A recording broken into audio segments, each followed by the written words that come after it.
আসসালামু আলাইকুম। I am Mim. আমি অনার্স ফোর্থ ইয়ারের হাইড্রোডাইনামিক্স সাবজেক্টের ওপর লেসন ভিডিওগুলো ইনশাল্লাহ তৈরি করব। In today's lesson, we will be discussing chapter 1, kinematics of fluids in motion.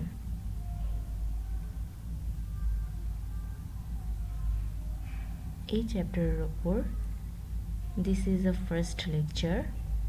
Discussion topics: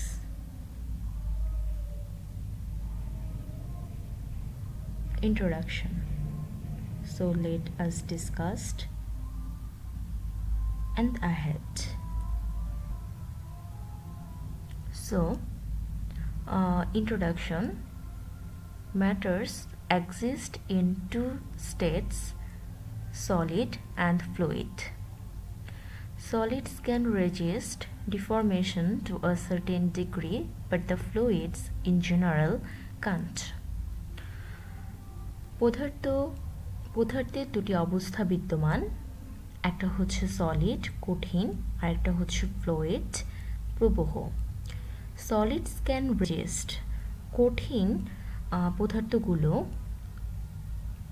resist করতে পারে অর্থাৎ সহ্য করতে পারে ডিফরমেশন বিকৃতিকরণ টু আ সার্টেন ডিগ্রি নির্দিষ্ট পরিমাণে, but the fluids in general can't, প্রবাহ সাধারণত পারে না।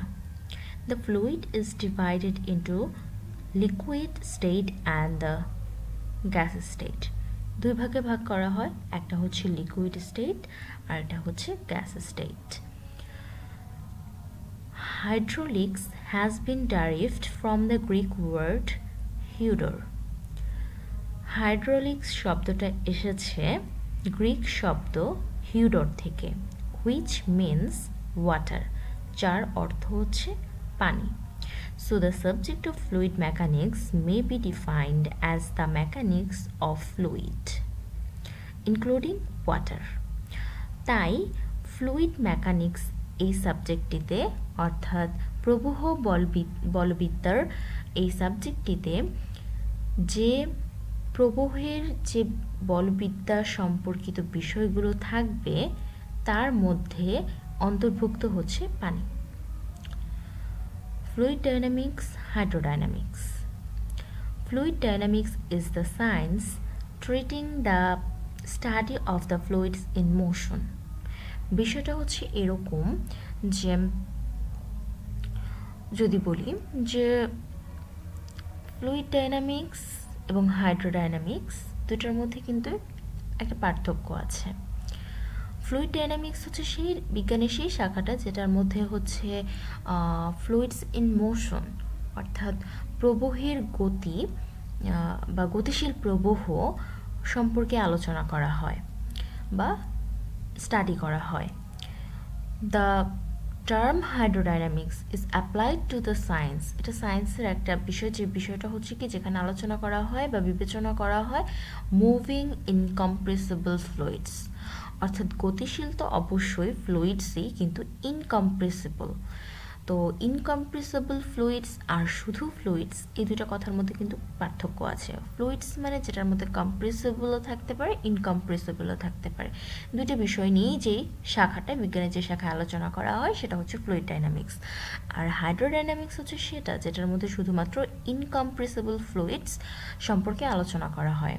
এখন এখানে যে কথাটা দাঁড়াচ্ছে যে ইনকম্প্রেসিবল, এই বিষয়টা যেহেতু একটু আনকমন একটা ওয়ার্ড, ইনকম্প্রেসিবলটা আসলে কি, যেখানে আমি বললাম যে ইনকম্প্রেসিবল এবং কম্প্রেসিবল এই দুটো বিষয় নিয়ে কথা বলবো, এগুলো ডেফিনিশন পরবর্তীতে আলোচনা করব। তো প্রথমে আমরা ডেফিনিশনের মধ্যে প্রথম যে বিষয়টা দেখব সেটা হচ্ছে elasticity, plasticity. All materials exhibit deformation under the action of forces. বলগুলোর বা বল ক্রিয়ার অধীনে সব ম্যাটেরিয়ালস কিন্তু কি প্রকাশ করে, ডিফরমেশন। যদি বলের ক্রিয়া যদি হয় সেক্ষেত্রে পদার্থগুলোর যে বিকৃতিকরণ হয় সেটা প্রকাশ করে। If the deformation produced by a giving force vanishes when the force is removed, the matter is said to have elasticity property। অর্থাৎ যদি এই যে বল দ্বারা যে ডিফরমেশন বিকৃতিকরণটা তৈরি হয়, প্রডিউসড হয়, সেইটা ভ্যানিশ হয়ে যাবে যখন ফোর্সকে আমি রিমুভ করে দিব, অপসারণ করে দিব। ফোর্সটাকে যদি অপসারণ করে দিই তাহলে আমার যে বিকৃতিকরণ অর্থাৎ পদার্থের যে বিকৃতিকরণটা হলো সেটা কিন্তু ভ্যানিশ হয়ে যাবে, অর্থাৎ শূন্য হয়ে যাবে। তখনই সেই পদার্থটাকে আমি বলতে পারবো যে সেটার মধ্যে ইলাস্টিসিটি প্রপার্টিটা, ধর্মটা আছে। ইট ইজ প্লাস্টিসিটি, এটাকে প্লাস্টিসিটি তখন বলবো যখন if the removal of forces leaves permanent deformation. অর্থাৎ ফোর্স রিমুভাল করে ফেললাম, অপসারণ করে ফেললাম, কিন্তু থেকে যাবে পার্মানেন্ট, স্থায়ীভাবে বিকৃতিকরণটা, তখন সেটাকে বলবো প্লাস্টিসিটি। তো প্লাস্টিসিটির অর্থ যদি বলি তাহলে এটা হচ্ছে আমরা ইলাস্টিসিটি এবং প্লাস্টিসিটি, তাহলে যেটা বলছিলাম ইলাস্টিসিটি অর্থ হচ্ছে স্থিতিস্থাপকতা আর প্লাস্টিসিটি অর্থ হচ্ছে অস্থিতিস্থাপকতা। তো স্থিতিস্থাপকতা বিষয়টা কিন্তু ফিজিক্সে আমরা অনেক পড়ে এসেছি। মানে হচ্ছে কি যে বলের ক্রিয়া যদি বলকে অপসারণ করার পরে সে বিকৃতিটা আর না থাকে, অর্থাৎ সে পূর্বের অবস্থায় ফিরে চলে যায়, তখন সেটাকে আমরা স্থিতিস্থাপকতা বলে এসেছি। সেটাই হচ্ছে ইলাস্টিসিটি। অ্যান্ড যখন বিকৃতিকরণটা থেকে যাবে, বিদ্যমান হবে, স্থায়ীভাবে থেকে যাবে, তখনই সেটা প্লাস্টিসিটি অর্থাৎ অস্থিতিস্থাপকতা। তো এরপর চলে আসি কাইনেমেটিক্স। কাইনেমেটিক্সটা কি, হোয়াট ইজ কাইনেমেটিক্স? কাইনেমেটিক্স হচ্ছে স্মৃতিবিদ্যা, the study of the nature and the characteristics of the fluid in motion without searching for their causation kinematics।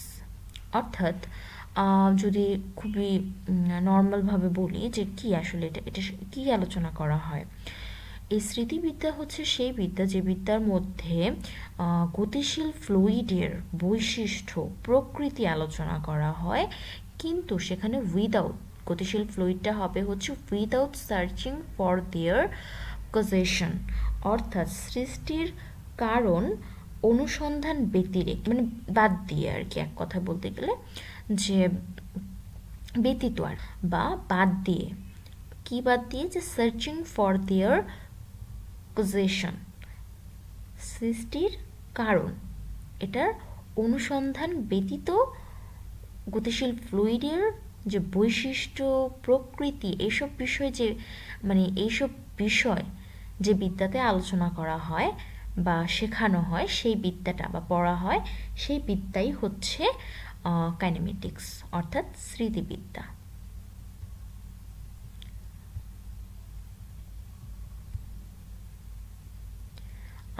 এরপরে ফ্লুইড এবং ফ্লো। তো ফ্লুইড এবং ফ্লোটা কি আসলে? What is flow? ফ্লো আর ফ্লুইডের মধ্যে পার্থক্য আছে অবশ্যই। ফ্লো হচ্ছে সেটা যে আমরা সেটাকে বলবো it is called flow if the deformation of matter continually increases without limit under the action of force however small। বলটা যতই ক্ষুদ্র হোক না কেন, বলের ফলে যে ডিফরমেশনটা পদার্থের মধ্যে হয়, যে বিকৃতিকরণটা হয় পদার্থের মধ্যে, এটা কন্টিনিউয়ালি যদি তোমার ইনক্রিজেস হতে থাকে অর্থাৎ বৃদ্ধি পেতে থাকে without limit under the action forces, ফোর্সের ক্রিয়ার অধীনে সীমা ব্যতীত, মানে সীমাহীন এটা বৃদ্ধি পাচ্ছে যখন, তখন হচ্ছে বিকৃতিকরণটা যখন বৃদ্ধি পাচ্ছে তখনই সেটাকে আমরা ফ্লো বলছি। এবং ফ্লুইড কি? Fluid is meant a substance that flows, অর্থাৎ ফ্লুইড হচ্ছে একটা বস্তু বা একটা পদার্থ যেটা হচ্ছে কি হয়, ফ্লো হয়, প্রবাহ হয়। ফ্লো মানে হচ্ছে প্রবাহ আর ফ্লুইড মানে হচ্ছে প্রবাহ। অর্থাৎ ম্যাটারটা হচ্ছে ফ্লুইড, এক কথায় বলতে গেলে যে ম্যাটারটা হচ্ছে ফ্লো করতে পারে অর্থাৎ প্রবাহ হতে পারে সেই ম্যাটারটাই হচ্ছে ফ্লুইড। আর ফ্লোটা হচ্ছে কি যেটা বিকৃতিকরণটা ইনক্রিজ হতে থাকবে। তো ফ্লুইডের এখানে আরও কি বললো, it is an aggregate of particles that yield to the slightest effort made to separate them from each other if it is continued long enough. অর্থাৎ it is aggregate of particles, অর্থাৎ এটা হলো একগুচ্ছ কণা সমষ্টি, একগুচ্ছ কণা সমষ্টি যা ন্যূনতম স্লাইটেস্ট এফোর্ট, ন্যূনতম প্রচেষ্টায় একে অপর থেকে বিচ্ছিন্ন হয়, separate them from each other, if it is continued long enough, যদি প্রচেষ্টাটি যথেষ্টকাল বিদ্যমান থাকে বা চলমান থাকে, সেক্ষেত্রে একগুচ্ছ কণাসমূহ ন্যূনতম প্রচেষ্টার মাধ্যমে একে অপরের থেকে বিচ্ছিন্ন থাকে। এটা একটা ফ্লুইডের বৈশিষ্ট্য। তো এরপরে যদি আমি ডিফারেন্স বলি, পার্থক্য বলি বিটুইন ফ্লো অ্যান্ড ফ্লুইড, তাহলে as nouns the difference between flow and fluid is that flow is the movement of a fluid, ওই একই কথা চলে আসলো যে ফ্লুইডের যে মুভমেন্টটা, অর্থাৎ ফ্লো হচ্ছে প্রবাহের যে গতিশীলতাটা, সেটাই হচ্ছে ফ্লো, একদম সহজ ভাষায়। তাহলে এখানে কিন্তু ওকে, তাহলে এখানে দেখতে পাচ্ছি যে flow is the movement of a fluid. এখানে যে মার্ক করে দিলাম, হাইলাইট করে দিলাম এই লাইনটা এবং হচ্ছে এই লাইনটা, এই দুটো কথা মনে রাখলেই হচ্ছে এখানের মূল পার্থক্যটা আসলে বোঝা যায় বা মূল বিষয়টা আসলে বোঝা যায়। ফ্লো আর ফ্লুইডটা কি আসলে, ফ্লুইড হচ্ছে কি যে পদার্থটা কি হয়, ফ্লো করে। আর ফ্লো কি, ফ্লো হচ্ছে সেই ফ্লুইডের মুভমেন্টটা, খুবই নর্মাল ভাষায় আর কি, বা নর্মাল ওয়েতে আসলে যেটা বলা যায়। আচ্ছা, এরপরে যদি দেখি হোয়াইল ফ্লুইডটা তখন ফিজিক্সের ভাষায় বা আমরা ফিজিক্সে যেটা বলে থাকি যে এটা একটা সাবস্ট্যান্স, একটা পদার্থ, which can flow with relative ease, tends to assume the shape of its container যেরকম থাকে সেটার আকার ধারণ করে এবং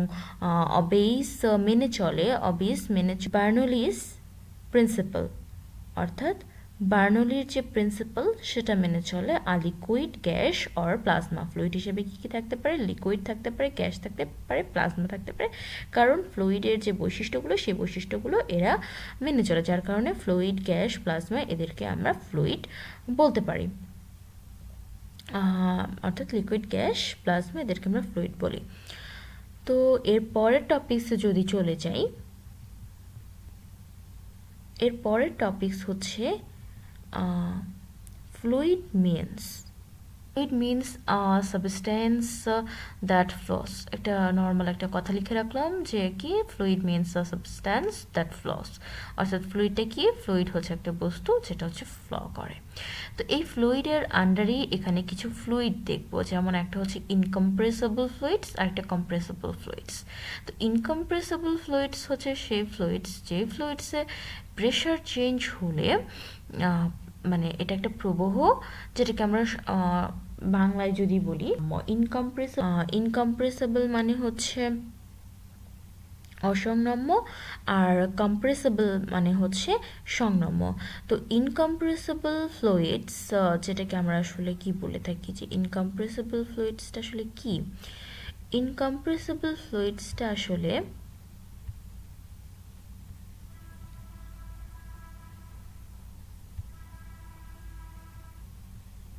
ওকে, তো এখানে আসলে যেটা বলছিলাম, ইনকম্প্রেসিবল ফ্লুইডস অসংনম্য প্রবাহ, এটা হচ্ছে সেই প্রবাহ যেখানে হচ্ছে প্রেশার চেঞ্জ হলে ভলিউম চেঞ্জ হয় না, অর্থাৎ the volume do not change when the pressure changes, যখন প্রেশার চেঞ্জ হয় তখন আয়তন চেঞ্জ হবে না। এটাই হচ্ছে ইনকম্প্রেসিবল ফ্লুইডসের বৈশিষ্ট্য। তো এই বৈশিষ্ট্য মেনে চলে হচ্ছে লিকুইডস, এই বৈশিষ্ট্যটা মেনে চলে হচ্ছে liquids. Liquids that are sensibly incompressible, লিকুইডকে আমরা সেন্সিবলি ইনকম্প্রেসিবল বলতে পারি। কেন? কারণ হচ্ছে লিকুইডস এই বৈশিষ্ট্যটা মেনে চলে।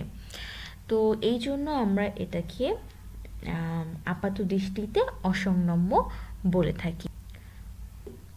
তাহলে এটা একটু আরেকবার বলছি, the volume do not change when the pressure changes, অর্থাৎ liquids that are sensibly incompressible, অর্থাৎ তরলটা হচ্ছে আপাত দৃষ্টিতে ইনকম্প্রেসিবল, অসংনম্য। সংনম্যটা কি? খুবই ইজি, যেহেতু এখানে বলেছিলাম যে প্রেশার চেঞ্জ হলে ভলিউম চেঞ্জ হয় না, আর কম্প্রেসিবলের ক্ষেত্রে প্রেশার চেঞ্জ হলে ভলিউম চেঞ্জ হয়, তখনই সেটাকে আমরা কম্প্রেসিবল বলবো। তো এটার উদাহরণ হচ্ছে গ্যাস।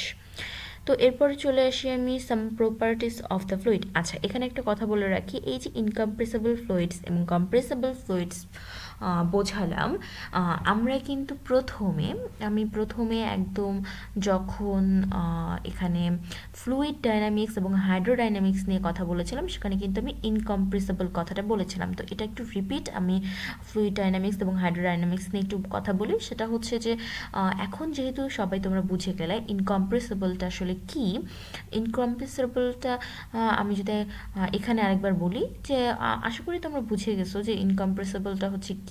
তারপর আমি আরেকবার একটু রিপিট করছি, যে যেখানে প্রেশার চেঞ্জ হলে, যখন প্রেশার চেঞ্জ হবে তখন যদি আয়তনও চেঞ্জ হয়, তখনই সেই প্রবাহকে, ফ্লুইডকে আমরা বলবো ইনকম্প্রেসিবল। তো এই ইনকম্প্রেসিবল ফ্লুইডস, এই ফ্লুইডসগুলোর মানে এই গতিশীল অসংনম্য যে ফ্লুইডসগুলো, প্রবাহগুলো, এদেরকে নিয়ে যে আলোচনা করা হয় বিজ্ঞানের যে শাখায় বা বিবেচনা করা হয়, সেটাই হচ্ছে হাইড্রোডাইনামিক্স। আর ফ্লুইড ডাইনামিক্সের মধ্যে ফ্লুইডস ইন মোশন, অর্থাৎ গতিশীল প্রবাহ, সকল গতিশীল প্রবাহ সম্পর্কে এখানে অধ্যয়ন করা হয় বিজ্ঞানের যে শাখায়, সেটাই হচ্ছে ফ্লুইড ডাইনামিক্স। তো এটাই ছিল ফ্লুইড ডাইনামিক্স এবং হাইড্রোডাইনামিক্সের মধ্যে পার্থক্য। তো এরপরে চলে আসি হচ্ছে সাম প্রপার্টিসে, কিছু প্রপার্টিসে চলে আসলাম। Some properties of the fluids. তো সাম প্রপার্টিস অফ দ্য ফ্লুইডসের মধ্যে যদি আসি,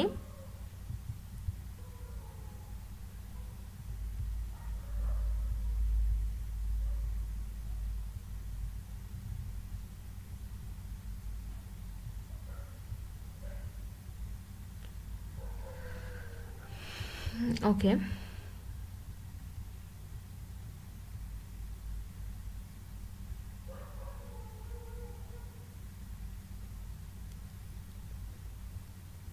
ওকে ফাইন। তো যেটা বলছিলাম, okay, some properties of the fluids. Density, what is density? Density কি? ডেন্সিটি হচ্ছে ঘনত্ব। এটা খুবই সিম্পল, সবাই জানো তোমরা। ডেন্সিটি হচ্ছে ঘনত্ব, এবং এটা কাকে বলে সেটা হচ্ছে খুবই সহজ, যে পার ইউনিট ভলিউম, একক আয়তনের ভরকেই আমরা ডেন্সিটি বলে থাকি। তো সিম্পলি এখানেও সেরকমই বিষয়টা, যে আমরা ডেন্সিটিকে রো দিয়ে প্রকাশ করছি, এবং এটাকে যদি আমরা গাণিতিকভাবে লিখতে চাই, তাহলে হচ্ছে limit delta v tends to 0 delta m by delta v. অর্থাৎ এখানে কি দাঁড়ালো? এখানে দাঁড়ালো হচ্ছে যে একক আয়তনের ভর, এবং এটাকে অবশ্যই লিমিট দিতে হবে, তখনই সেটা আমরা ডেন্সিটি পাবো। এবং where del V is the volume element around a point and M is its mass. Okay, তো এরপর চলে আসে কম্প্রেসিবিলিটি। তো কম্প্রেসিবিলিটি আসলে কি? কম্প্রেসিবিলিটি হচ্ছে the compressibility of a fluid is defined, অর্থাৎ এটা একটা ফ্লুইডের কম্প্রেসিবিলিটি নিয়ে যদি কথা বলি, তো এটা হচ্ছে ডিফাইন্ড করা হয় as the variation of its density with the variation of the pressure, অর্থাৎ প্রেশারের পরিবর্তন, চাপের পরিবর্তনের সাথে সাথে ঘনত্বেরও পরিবর্তন হবে। তো এই যে এদের পরিবর্তন, এই পরিবর্তনের যে গুণ, অথবা এদের পরিবর্তন যেভাবে হচ্ছে এই গুণটাই হচ্ছে গুণের মাধ্যমে আমরা পেয়ে যাব হচ্ছে কম্প্রেসিবিলিটি। এটি পদার্থের কম্প্রেসিবিলিটি। তো কম্প্রেসিবিলিটি যদি আমরা গাণিতিকভাবে দেখি, এটা গাণিতিকভাবে আসলে লিখে হচ্ছে ডিপি ডিপি সমানুপাতিক d rho by rho or dp equal k d rho by rho। অর্থাৎ সমানুপাতিক জায়গায় সমান চিহ্ন ইউজ করলে আমাদের একটা ধ্রুবক আনতে হয়, এটা একদম নর্মাল একটা বিষয়। সো আমরা এখানে একটা ধ্রুবক এনেছি কে, এবং সেই ধ্রুবকটা হচ্ছে কি bulk modulus of the fluid. এটা একটা ধ্রুবক, যে ধ্রুবককে বলা হয় bulk modulus of the fluid. তো এরপর আমরা চলে যাচ্ছি হচ্ছে পরের টপিকসে। আরও কিছু প্রপার্টিস দেখব, যেমন steady flow, unsteady flow, uniform flow. এগুলো আসলে কি? স্টেডি ফ্লো হচ্ছে এ ফ্লো, একটা flow in which each of the properties associated with the motion of the fluid are independent of time, so that the flow pattern remain unchanged with the time is said to be steady in steady flow. In steady flow, each of the properties, প্রত্যেকটা properties associated হয় motion of the fluid are independent of time। অর্থাৎ সময়ের independent আমরা বলতে কি বুঝি? স্বাধীন। তো মোশন গতিশীল যে ফ্লুইড, সেই ফ্লুইডের সাথে সম্পর্কিত যত প্রপার্টিস আছে প্রত্যেকটা প্রপার্টিস ইন্ডিপেন্ডেন্ট, স্বাধীন টাইমের সাপেক্ষে। So that the flow pattern remain unchanged with the time. অর্থাৎ টাইমের সাপেক্ষে যেহেতু স্বাধীন, তার মানে টাইমের সাপেক্ষে এরা আনচেঞ্জড থাকে, অপরিবর্তনীয় থাকে। Is said to be steady in steady flow. তাহলে এখানে স্টাডি গাণিতিক রূপটা দেয়া আছে। তো এখানে আসলে এটাকে আমি একদম সহজভাবে যদি বলি, তো কি দাঁড়ালো যে সময়ের সাপেক্ষে যখন গতিশীল প্রবাহের সম্পর্কিত যত ধরনের প্রপার্টিসগুলো আছে সব প্রত্যেকটা প্রপার্টিসই হচ্ছে ইন্ডিপেন্ডেন্ট হবে টাইমের সাপেক্ষে, যার কারণে আনচেঞ্জড থাকবে। তো এই ছিল হচ্ছে এখানে স্ট্যাডি ফ্লো। আর এই স্ট্যাডি ফ্লোর মধ্যে এটার গাণিতিক রূপ যদি বলি তাহলে হচ্ছে del p by del t equal 0, del p by del t equal 0। Where, আচ্ছা এটিকে কিন্তু আমরা অ্যাকচুয়ালি এভাবে বলাটা বেশি রাইট বা অ্যাপ্রোপ্রিয়েট। সেটা হচ্ছে del del t p, del del t p equal 0। তো এখন এখানে পিটা কি? পি হচ্ছে ওই যে গতিশীল প্রবাহের অ্যাসোসিয়েটেড যে এটা সম্পর্কিত যে প্রপার্টিসগুলো আছে প্রত্যেকটা প্রপার্টিসকে বোঝায়। তো সেই প্রপার্টিসগুলো কি হতে পারে? ভেলোসিটি হতে পারে, প্রেশার হতে পারে, ডেন্সিটি হতে পারে, অ্যাটসেট্রা। তো এরপর চলে আসি আনস্ট্যাডি ফ্লো। আনস্ট্যাডি ফ্লো নাম থেকে বোঝা যাচ্ছে স্ট্যাডি ফ্লোতে যেহেতু আনচেঞ্জড থাকে, তার মানে আনস্ট্যাডি ফ্লোতে চেঞ্জড হবে। সিম্পল এইটুকুই, যে টাইমের সাপেক্ষে এরা অধীন, যার কারণে টাইমের সাপেক্ষে এরা চেঞ্জ হয়, ভেরিস হয়, চেঞ্জড হয় প্যাটার্নটা। তো তখন সেটা আনস্ট্যাডি বলবো। আর আনস্ট্যাডির ক্ষেত্রে কী হবে? নট ইকুয়াল 0 হবে। একইভাবে পি হচ্ছে ভেলোসিটি, প্রেশার এবং ডেন্সিটি অ্যাটসেট্রা। ইউনিফর্ম ফ্লোটা কি? ইউনিফর্ম ফ্লোটা হচ্ছে একটা ফ্লো, যে ফ্লোর মধ্যে হচ্ছে each fluid particles processes equal, এখানে ইকুয়াল হবে অবশ্যই, equal velocity at each section of the channel pipe. অর্থাৎ একটা নলের প্রত্যেকটা সেকশনে ভেলোসিটিটা ইকুয়াল যখন হবে, একটা ফ্লুইডের পার্টিকেলসের যখন কি হবে? ইকুয়াল হবে, বেগটা যখন ইকুয়াল হবে তখন সেটা ইউনিফর্ম ফ্লো। আর যদি একটা ফ্লো, যেই ফ্লোয়ের নলের ভেতরের প্রত্যেকটা সেকশনের ভেলোসিটি আনইকুয়াল হবে বা ভিন্ন হবে, ডিফারেন্ট হবে, তখন সেটাকে বলবো হচ্ছে নন ইউনিফর্ম ফ্লো। তো ইউনিফর্ম ফ্লোর সাথে নন ইউনিফর্ম ফ্লোটাও বলে দিলাম। এরপরের বিষয়টা দেখি। এরপরে আছে হচ্ছে আরও কিছু প্রপার্টিস, যেমন প্রথম প্রপার্টিস নিয়ে যদি কথা বলি সেটা হচ্ছে laminar flow. What is laminar flow? Laminar ফ্লটা হচ্ছে a flow in which each fluid particle trace out of a defined curve and the curves are traced out by different fluid particles that do not intersect is called laminar flow.